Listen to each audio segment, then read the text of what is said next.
Welcome back to the YouTube channel, everyone. Today we're going to talk about how false praise destroys your growth.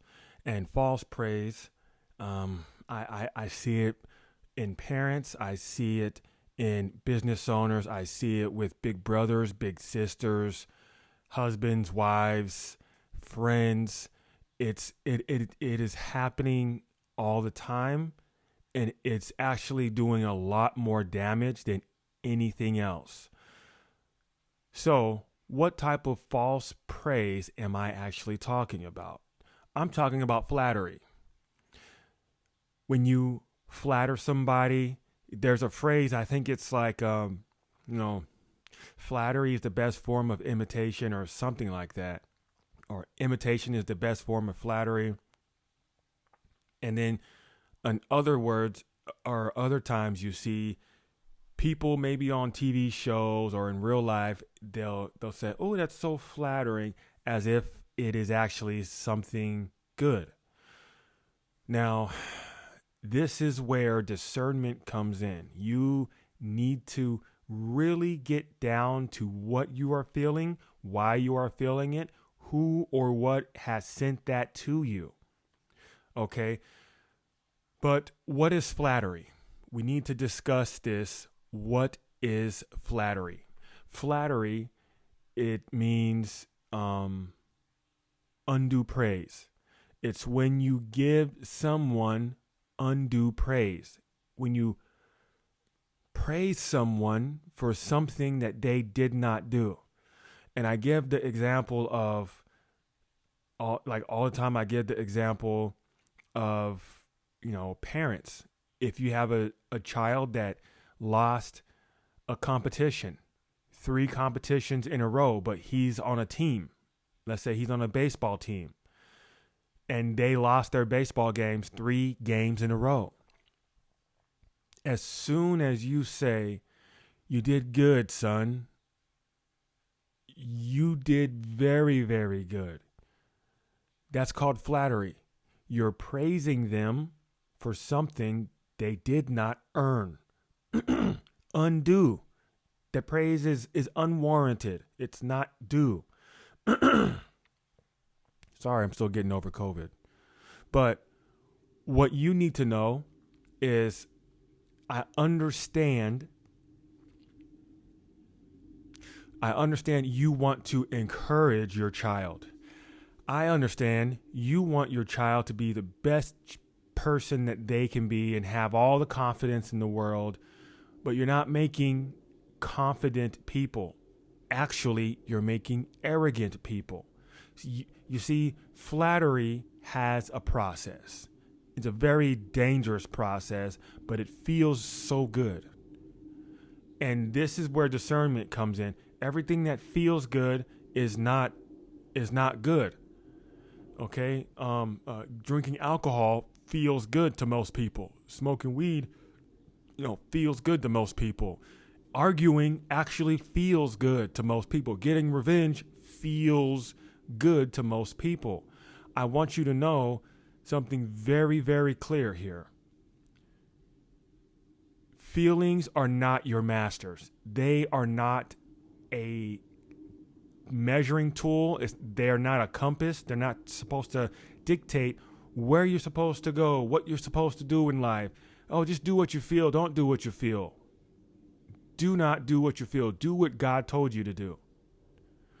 So flattery, if you flatter your son for 3 games in a row that he's lost, he still has practice, right, with all his other teammates. And on the team, during practice, he might start to get arrogant. Well, you guys need to do better. It's not me, it's you. Well, we all lost. We're all on the same team. We need to do better, not you need to do better. Arrogance, the word arrogant has a definition too. Okay, flattery is when you give someone undue praise. Arrogance is when somebody else gives themselves undue praise. And this is where it starts to get real dangerous. This is where the monster starts to be detected. And oftentimes, you created it. You cannot create monsters and think you're not responsible for it. Now, an arrogant person walks around saying they are the best baseball player, when in fact they're not. I'm not the best boxer. I'm not the best social media content creator. Although I have like 1 million followers on TikTok, almost 150 on Instagram now, and I'm steadily growing on YouTube. I'll be at 10K very soon. This is not the best. I am not the best. Arrogance has a type of vibrato to it. You push people away. You do not allow correction. You become shameless. You become incorrigible. Shameless means one without shame. Shameless also means disgraced or outside of grace. Grace is God's unmerited love and favor. When you are arrogant, you no longer can take directions from God because it's no longer about God. It's about you. Because you know why? You're the best. And it all started with flattering. You trying to encourage someone on some level. It doesn't even have to be your kid. It could be someone on some level at work. Man, you really wrote this project up really nice, when in fact you had to rewrite the project at night. You rewrote it. Oh, great ideas here. It's not a great idea. It's okay if it's not a great idea.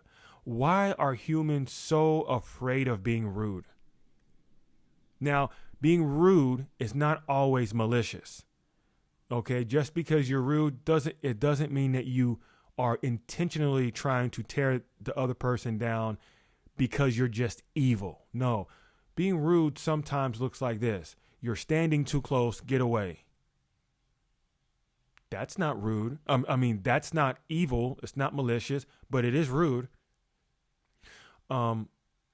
If somebody asks you for your advice, you can say, "No, I don't give my advice out to anybody." Is that rude? Yeah, but is it evil? No. No, it's not. It's not even malicious. But arrogance, it makes you harden your ability to be corrected. If you cannot be corrected, then you, by default, become the corrector. You are either the corrected or you are the corrector. I enjoy being corrected by people who are my authority.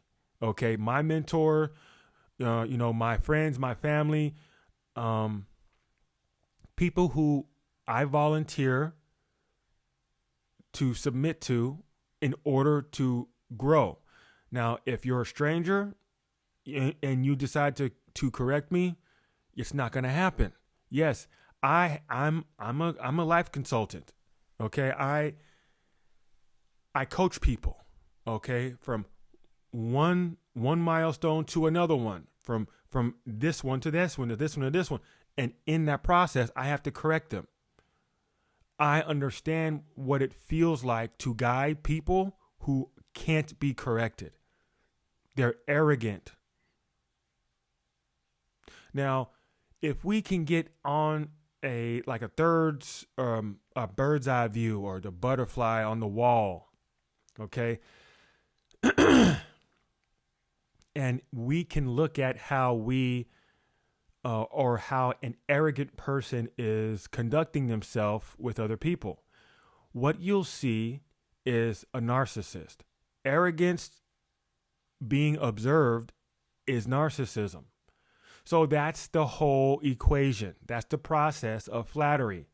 Flattery, then it goes into arrogance, and then it goes into narcissism. Now, what is narcissism? No, Jezebel is not narcissist. Jezebel isn't even the spirit behind narcissism. There's a demon behind narcissism, and Jezebel is not even a demon. Jezebel is an evil spirit. Demons are fallen angels. Jezebel has not ever been an angel. She has not been to heaven. Okay, she has not been to heaven. She can't be a demon. She's evil. She's not alive. She's only a spirit now. Okay, so narcissism actually comes from Greek mythology. And in Greek mythology, the story goes, there was a water god that had a son. And the water god saw his son, Narcissus, looking at his reflection in the water. And everybody in the land knew that Narcissus, very handsome, very well put together man, very smart, intelligent, all the good accolades that every man wanted. Okay, Narcissus was that. So he stared at himself one day in a body of water, and what ended up happening is he got closer to the water, so close that he actually drowned. He drowned to death. Narcissus, the son of a water god, drowned in a body of water, looking at how beautiful he is. That's arrogance, okay? But his father was so disgusted, so upset, that what ended up happening is he cursed his son to become a flower, a type of lily that sits on top of the water, called a narcissist. The curse is that now his son, the flower called narcissist, it must look at his own reflection for the rest of his existence being the flower. Okay, so arrogant people are only about themselves. Narcissism or narcissists are only about themselves. Why is Jezebel not narcissist? Why is Jezebel not the spirit behind narcissists? Well, because narcissists demand attention, good or bad. They need attention from you. Jezebel hates attention. She does not want people to figure out what she's going to do next. She hates prophets because prophets can see what she's going to do next. She hates teachers like Jesus because teachers like Jesus understand what she's going to be doing next. Fortune tellers, all the, mystics, Jezebel despises them so much. Back in the day when she was alive, she made it her mission to kill prophets. I think she killed over 1,000 prophets. And so Jezebel does not like attention. Narcissists require attention. This is why Jezebel is not the spirit behind narcissism. Okay.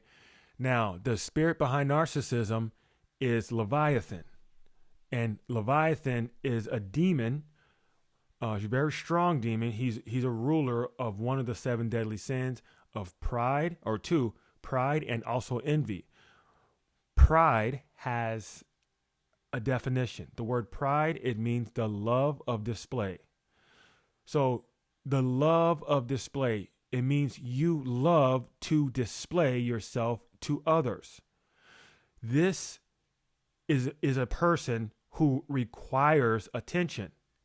That sounds a lot like narcissism, a lot like arrogance. Okay. So Leviathan is the demon that is behind narcissism. Despite the story about the Greek mythology, that's just a story so that we all understand. Leviathan, the demon, is real. The story is not real. It's children's. It's like a children book or whatever. Okay. But what you need to know about this is flattery turns into arrogance, turns into narcissism, which in turn is an invite to demonic activity. But Kyle, how do I encourage my children? How do I encourage my brother, my sister, my husband, my wife, if I can't flatter them? Okay, if I can't say you're doing a good job when actually he did a bad job, or that her perfume smells good when actually I hate her. I hate the smell of the perfume. How do I approach this? Okay, because I don't want to be malicious. I don't like being rude, but I do want to see their progress. Well, here's how you do it. First, you need to understand the difference between encouragement and motivation. You need discernment in this area. And what's the difference between motivation and encouragement? If you cannot swiftly communicate that difference, then you are confused. You do not have discernment in this area. The opposite of discernment is confusion. There's nothing else. If you are confused, you don't have discernment. If you have discernment, you are not confused. For example, if you understand what an apple is, immediately, and I ask you, what's an apple? And you say, oh yeah, it's a fruit. It has like 5 or 6 seeds in there. It tastes really good. People make applesauce from it too. Great, you have discernment. But if you're like, I don't know, let me Google that. Well, you don't have discernment. You're confused. Now, the thing about, the difference between motivation and encouragement is that you need to know as an adult, feelings are not your masters. Feelings are not your masters. Encouragement and motivation have purpose. Their purpose is only here if you are moving or you are progressing either your purpose or the purpose inside of somebody else. So if you see that part of your child's purpose is to learn how to go through uncomfortable situations, so you put them in football, and they made the football team and everything's going good. Providing flattery is not a way to move their purpose. Flattery is not a method that exists in reality, in spirituality, in the light realm, in whatever type of existence that it is. Flattery is not a method to move the needle forward. It's either motivation or it's encouragement. It's motivation or it's encouragement. There is nothing else. And if you want to stop growth, then you need a type of energy called embarrassment. But we're not talking about stopping growth. We're talking about continuing growth in your purpose, the purpose that God built into you. So first, motivation, it only deals with movement. It has no concern with like feelings and emotions. And so think of motivation at like like you have a cardboard box in one end of the room, and you need to move it to the other end of the room. Okay, so you don't really think about how the box feels. You might move it with your foot. You might put it on a dolly and roll it over there. You might pick it up and throw it as hard as you can. You might kick it. You might punch it. You might pick up a baseball bat and swing at it so it tumbles over there. Or you might just pick it up and put it over there. Okay? That's movement. That's motivation. That's what motivation is about. Now, encouragement, it means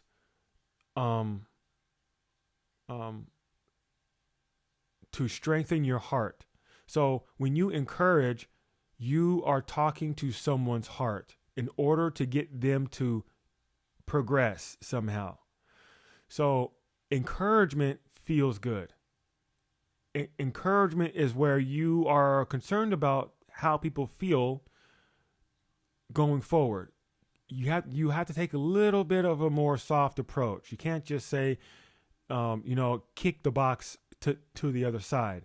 You have to talk to the box, ask the box questions, and maybe convince the box or persuade the box to move or whatever. Okay. Understanding when to decide which one to pick is based on the person, because some people need, not want, some people need motivation. Get up, you're fat, you're 600 pounds, you need to go to the freaking gym. You look disgusting. That is motivation. Some people absolutely need that. They won't like it. It's okay. If they need that in order to stay alive, to get back healthy, to start eating well, motivation is the method of progression that you need to decide on. If the person is more of a self-starter, if you point at at some rules and regulations or an SOP or an instruction manual, and you say, you know what, you're always good at putting together couches and stuff like this. Here, I'm going to task you with this because I just really am so comfortable with you doing this. That is encouragement. Okay. It feels good to the recipient. The person receiving that is like, you know what? I could do this, and they'll finish it. Okay. Somebody who needs motivation to say, hey, here's the instruction manual for you to put this couch together. I'll be back in 5 minutes to check on your progress because you seem to have issues doing stuff on your own. So I will be back. Get to work. And if this person needs it, you'll see it'll be done. It'll be done. I promise you. So flattery is dangerous. Oftentimes, parents, coaches, CEOs, directors, business owners use flattery to progress their vision, to progress. Sorry, I had a hair on my tongue. To progress their mission, to progress what they are, like what God gave them in their business, in their family vision, in the team. And what ends up happening is nothing happens. Like you create a toxic environment. You don't create self-starters. You don't create entrepreneurs when you're doing this. You don't create anything. Flattery is evil. It's evil. You are creating the plastic win. You're creating wins for people that never even existed. Yes, the person existed, but the win didn't. Okay? So I'm going to give you 3 unknown facts about flattery. And I'm going to give you a solution to flattery. Okay? Number 1, the first secret is how parents mold narcissists. Okay? Parents are creating armies and armies of narcissists today. Just look, children are more rebellious than ever. Children in human history have been rebels, but now it's getting to a dangerous point. It's getting to a dangerous point where they think, because if I feel like I am a woman, I'm going to identify as a woman, and now you need to make me a woman. Now they're, amputating their penises and inverting it into their own body. It's insane. It's insane. Okay. Um,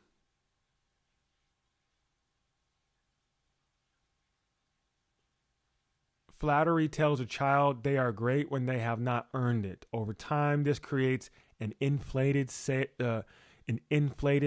of self, where the child expects praise without responsibility. The seed of arrogance is the foundation of narcissism.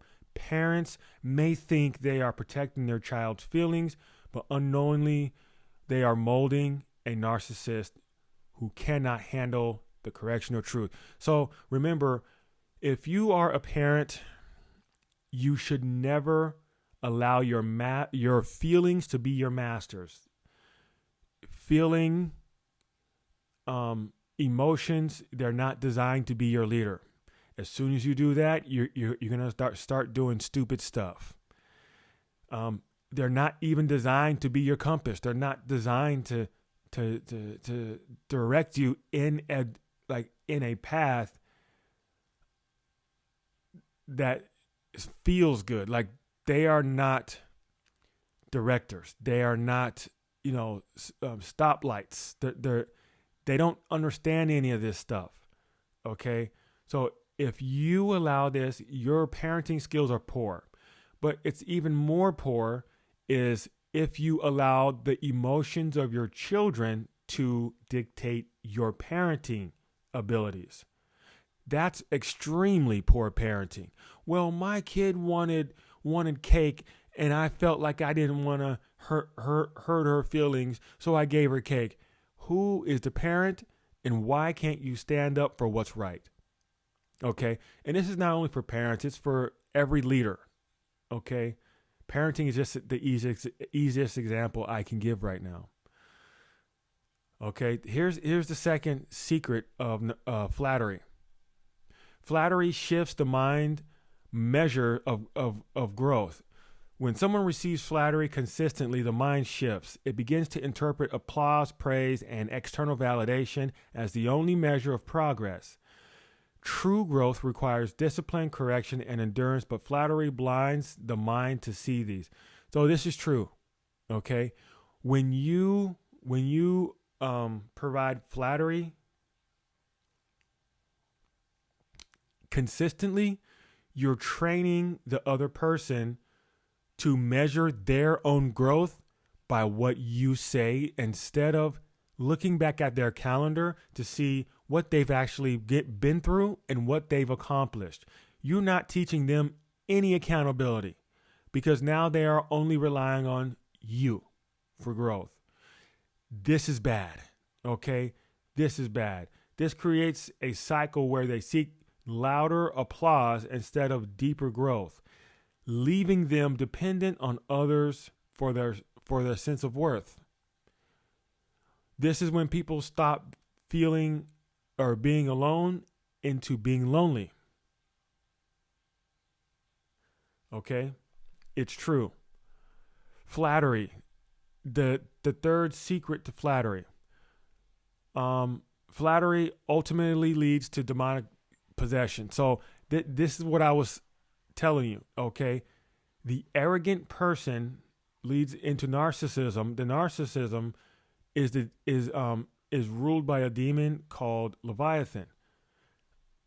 Pride. Okay? This demon, as soon as this demon understands you are shifting your name to a type of idol where people must worship you. If they're not clapping for you, they're banished. That is not good. Okay? Flattery leads to possession, demonic possession. So what's the solution? Okay, the answer is to know that feelings and emotions are never your master. And if you want to learn how to master that, enroll in the Mastering Imagination mini course. It's in the description below. If you want to like literally email me, my email is below. Just click it or copy and paste and tell me what's on your mind, okay? So the solution is answer or like just understand their emotions and feelings are not your masters. They're never designed to dictate how you manage your household, your business, your team, or your ministry. Feelings are not that. If you allow feelings to be the driver, you'll lead through flattery. Okay? This is uniquely important here. Uniquely important. Okay? Well, I want one last thing before I get off. I am personally hosting a 5-day retreat to the Alaskan mountains. This retreat is called The Return. It is exclusive. It's sacred. We're going to eat from locally sourced food in Alaska, deep in the Denali Mountains. So berries, certain type of specialized meat, other fruits and veggies from Alaska, actually from Alaska. 5 days. Each day you will have time with me where I get down and dirty with who you are, what your purpose is that God gave you, and help you seriously get realigned back to that.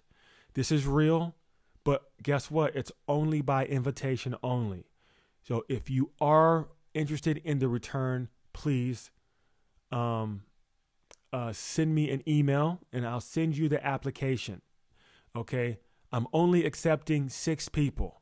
I'm only accepting 6 people.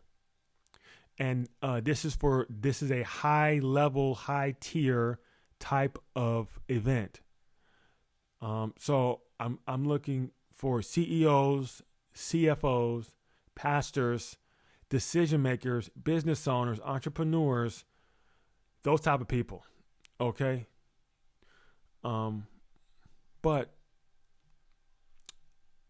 thank you guys for being here. If you didn't know, now you know.